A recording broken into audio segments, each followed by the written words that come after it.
Bonjour, voici le dernier petit bijou que j'ai reçu de chez Banggood, la Runcam 2 HD. Voici tout de suite un aperçu du rendu de cette caméra.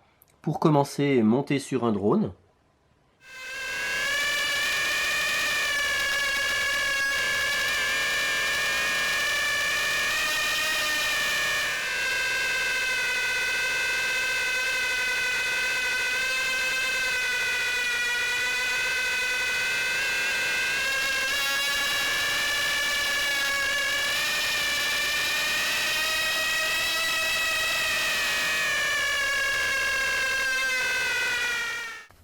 Voici maintenant une comparaison entre les deux Runcam, la Runcam 1 à gauche et la Runcam 2 à droite.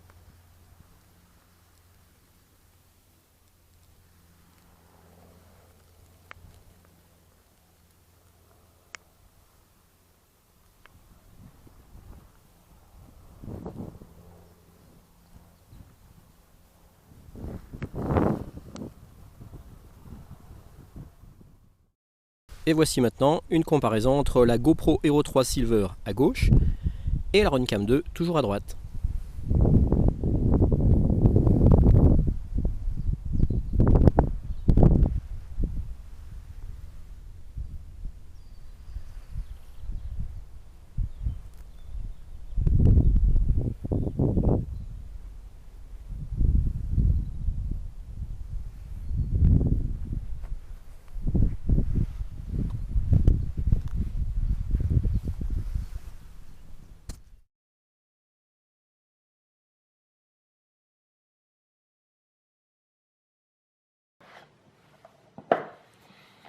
Alors elle m'a tout de suite plu quand je l'ai vue, puisqu'elle est orange, donc elle est beaucoup plus voyante que les autres caméras. Voilà comment se présente le packaging. Donc voilà déjà la caméra. Donc juste pour comparaison, je vous mets à côté la première Runcam. Donc on voit qu'elle fait quasiment la même dimension. Elle est un tout petit peu plus large de quelques millimètres. Par contre, elle est plus haute. Elle fait aussi quelques millimètres de plus en hauteur. Mais on voit que voilà, en largeur, c'est pratiquement pareil. En longueur, pareil également. Si on continue de comparer les deux caméras, l'objectif est quand même un peu plus grand que celui-là. Il y a deux boutons, là il y en avait trois. Sachant que là il y a un bouton qui fait Wi-Fi. Ici il y a de la connectique USB.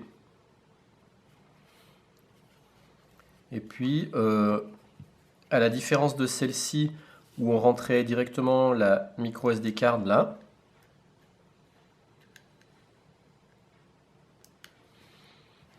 et bien celle-ci, elle a un petit capot qui s'ouvre. Et en fait, la micro SD card, elle sera protégée ici à l'intérieur. Et ici, il y a le logement de la batterie.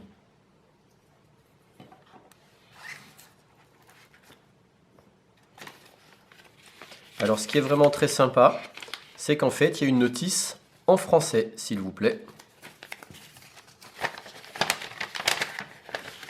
Puisque en langue, il y a anglais, français, allemand et chinois. Mais donc, il y a tout ça qui est en français. Ensuite, au niveau des accessoires,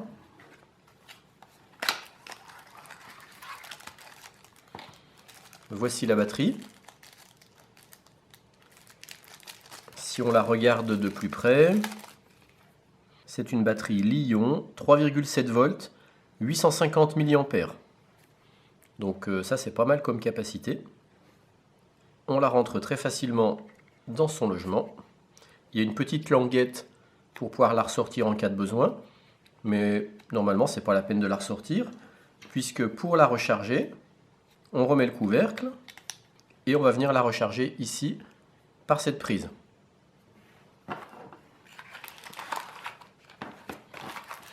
Alors je vais tout sortir. Alors en connectique, on a une prise cerveau avec une prise RCA.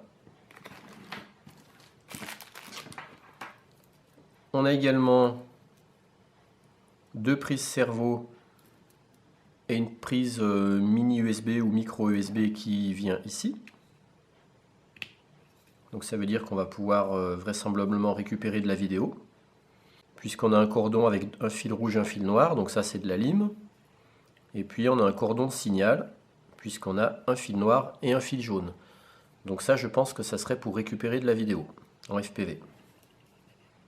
Donc à vérifier.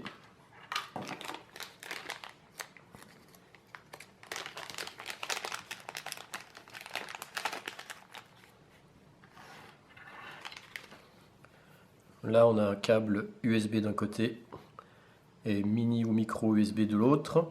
Et en fait c'est avec ce câble que l'on va pouvoir charger la caméra ou la brancher sur un PC pour récupérer les vidéos qui sont enregistrées sur la micro SD card.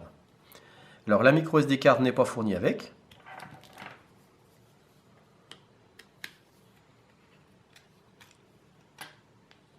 Elle se rentre ici.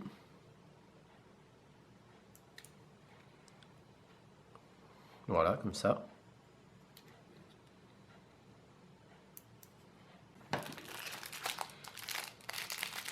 Et puis on a des velcro.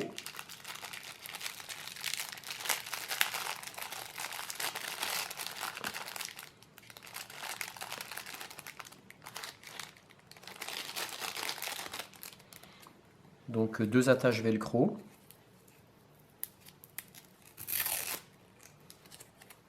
Donc ça c'est sympa qu'il les ait fournis avec. Et puis du velcro autocollant. 3M.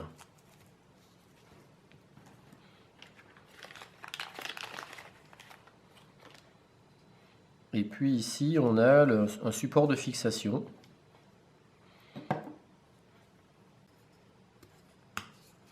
Voilà, ça veut dire qu'on peut venir visser ici notre support et puis ici insérer notre caméra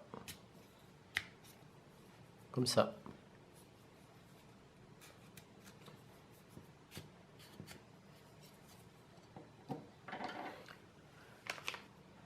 Voilà pour le déballage de la caméra avec ses accessoires. Maintenant j'insère la batterie dans la caméra. Je vais vous montrer comment on fait le chargement. Donc on se sert de ce cordon. Celui-ci on peut le relier soit à un chargeur USB, soit directement à un PC. Maintenant j'ai mis la queue dans la caméra, je mets la caméra en charge. Et quand on recharge la caméra, je trouve que c'est très bien parce qu'on a une LED qui est très puissante qui permet de facilement voir que la caméra est en train de se charger. Je vous propose maintenant de comparer le poids des deux caméras, la première Runcam et la Runcam 2, sachant qu'elles ont toutes les deux leur batterie et la micro SD card dedans. Donc la Runcam 1 faisait 42 grammes, alors peut-être un petit peu moins parce que dessous là j'ai du velcro, donc peut-être 41 grammes. Et celle-ci fait 50 grammes. Et pour info, si on compare avec une GoPro Hero 3, une GoPro Hero 3 faisait 74 grammes. Je vous la montre maintenant de plus près. Voici la face du dessus, l'objectif, le côté, le dessous, l'arrière avec le petit capot.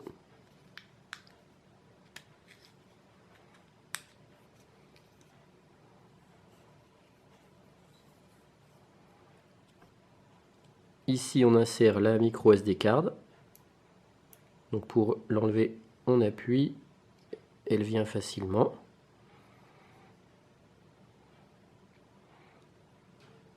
On la met dans ce sens-là.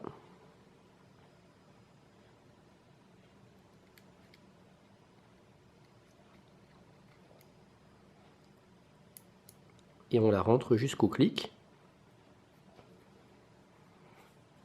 La batterie s'enlève très facilement.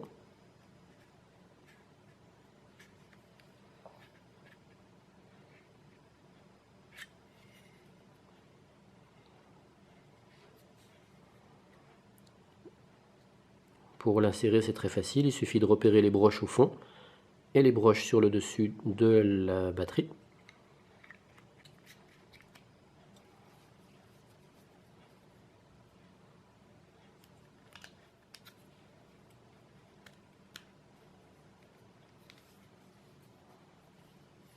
Pour l'allumer, c'est très simple. On appuie sur le bouton là pendant 3 secondes.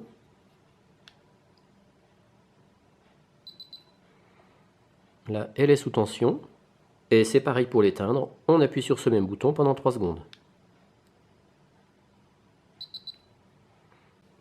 Il y a un deuxième bouton qui est marqué Wi-Fi. Si on appuie dessus une fois, on passe en Wi-Fi. Et si on appuie dessus, brièvement, on coupe le Wi-Fi. Sachant que pour activer ou couper le Wi-Fi, il faut que la caméra soit sous tension.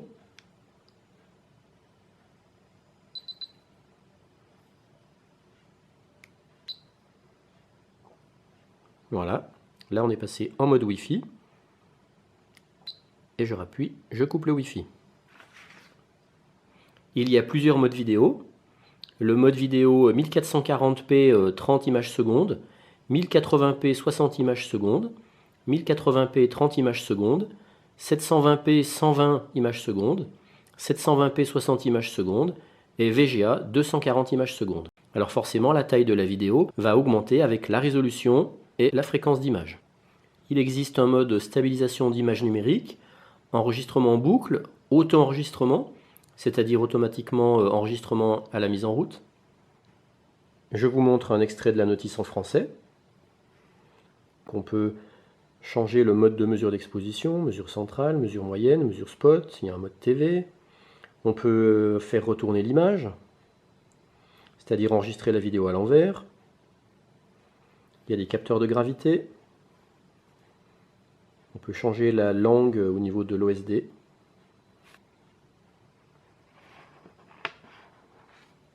Voilà encore d'autres informations telles qu'elles apparaissent sur la notice.